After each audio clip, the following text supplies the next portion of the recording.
Alright guys, welcome back to Mill RC. Today we're going to be doing a little bit different of a video for you guys.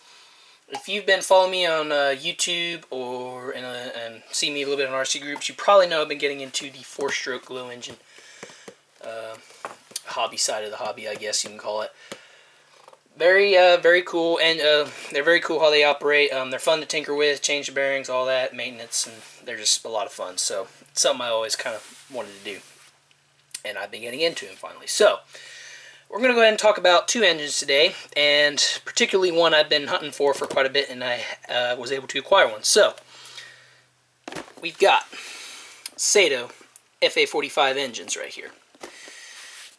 These are probably one of the best engines Saito's ever made, in my personal opinion. They run, they're easy to just mess with, they're easy to tune, and they just run. So they're very nice engines. So as you can see, not too different on the box. This one's faded out a little bit more than the other one, so no big deal. But as you can see, this says MK2, this does not. So this particular one is really interesting, and this is one that's just a little bit more available and probably everybody's messed with. But the main focus is going to be on this guy right here. So let's go ahead and open up the box. Now I've already been inside the engine, looked at it and internally and all that, so no big deal. So you can see we got a sticker sheet, no big deal. Still none of them are peeled off, so that's cool. Got a manual and an exploded parts breakdown. Still written in Japanese. That's how you can tell the age on most of these. If you get the manual usually tells you if it's got Japanese on it. It's pretty old, and best I can date these engines back are around the early 80s and mid 80s. This one is probably more of a mid 80s, and the main subject engine is the early 80s engine. So as you can see, you've got another operation of the manual here. If I can fold it down. There we go. It's really good. It tells you, fuel, props, basic, 4-stroke engine manual. The box here, and as you can see, we got the engine, and we got a few accessories. So go ahead and pull it out of the box. We'll go ahead and zoom in and show you guys this thing. Show you guys this engine. So very nice. Exteriorly, it's very good shape. It does turn over, and it does make ridiculous compression for a 45. It has a ton of compression, so really happy with that. The high-speed needle moves, the carburetor operates, the low speed is a little gummed, but overall not too bad. Got a dog barking outside. As you can see here, we got the choke valve. Now I usually don't use these because I run these on a stand, and it's easy enough to just put your finger over the hole of the carburetor to prime it. So, and then we have a very basic Saito exhaust header right here. Alright, so let me unbox this 45 Mark II. Show you guys this engine.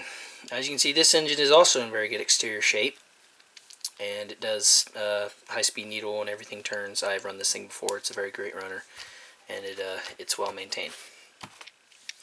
So as you can see, we got two really nice engines here. Guess I could flip them over and zoom out just a little bit. And there are a few subtle differences with these two that, and particularly this one, that makes drew me to this, and something I've always wanted. So this, as you can tell, is pretty much a standard Saito. It's got a basic intake manifold layout. It's got a single piece head like all other Saitos, and nice engine, and these things run really good. This one, on the other hand, is really interesting for a few reasons. Number one, I don't know if you can look at the cylinder head right there. We got some bosses going on there. That's kind of interesting. This intake manifold kind of goes on into the side right here. Something a little strange. And then probably the biggest difference is this right here. 3 head screws. So this is a 2-piece head, and you don't hear that very often from Saito engines. I believe they only made about 3 or 4 engines like this that had 2-piece heads. So I've always wanted one, and it's really cool that I actually have one in my hands. So What we're going to do is I'm going to actually show you guys what's on the inside, because, you know, traditional Saitos, all you do is you just unscrew these 4 bolts right here and you just take the whole thing off. But since this engine is a little different, we're going to take it apart and show you guys how this 2-piece head works. So, go ahead and start by unscrewing the rocker arms, or the rocker arm covers. I guess would be a better way to call it. And this is on the intake side, so I'm going to reference my engine this way, facing me. You're going to put this on this side, since this is the intake side.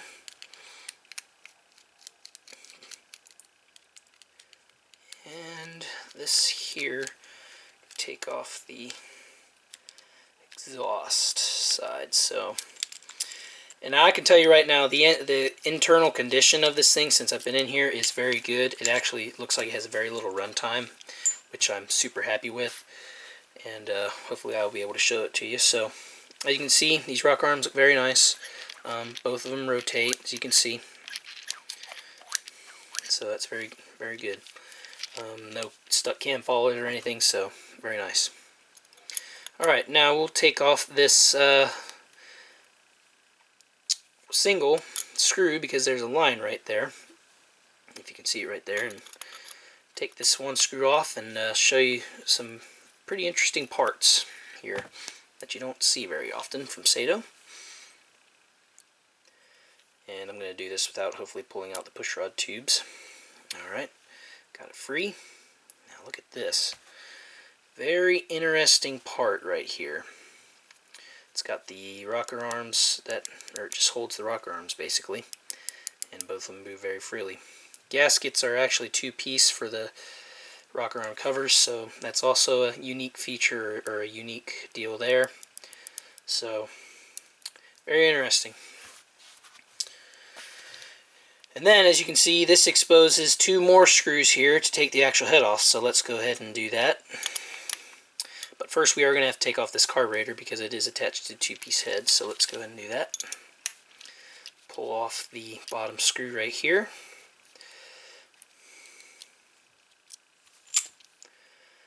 And pull this out. See, there's an O-ring. It's how it is sealed. And this O-ring is still very pliable, so it's very nice. Alright, so now that the carburetor or intake manifold is off, let's go ahead and unscrew this thing. Now, like I said, I've already been in here before, so the fasteners aren't going to be too terribly hard to take off.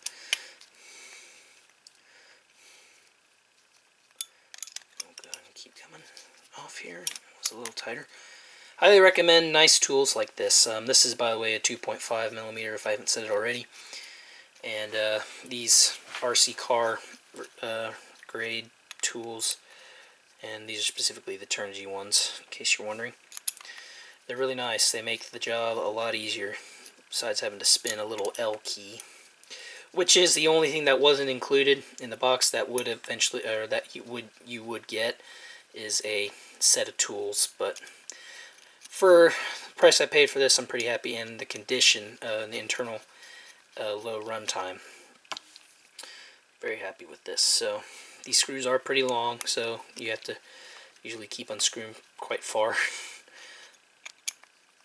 to get this off. But, and this one back here. Alright, look at that. Look at the amount of runtime this thing has. Very, very little. So really, really super happy about how that turned out. Now it looks like I got push rods here. I didn't notice that, but I'll put those here. These are symmetrical, by the way, so it really doesn't matter which goes where. But I'm going to assume they came out like this, so I'm going to put them there. But yeah, as you can see, the piston is super clean.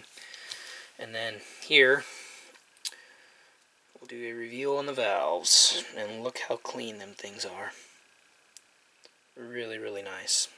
I did notice that glow plug is an idle bar, so I'll probably be changing that out to an OSF, because that's just the way. Or I really like those plugs better. I don't think a 4-stroke like this needs a...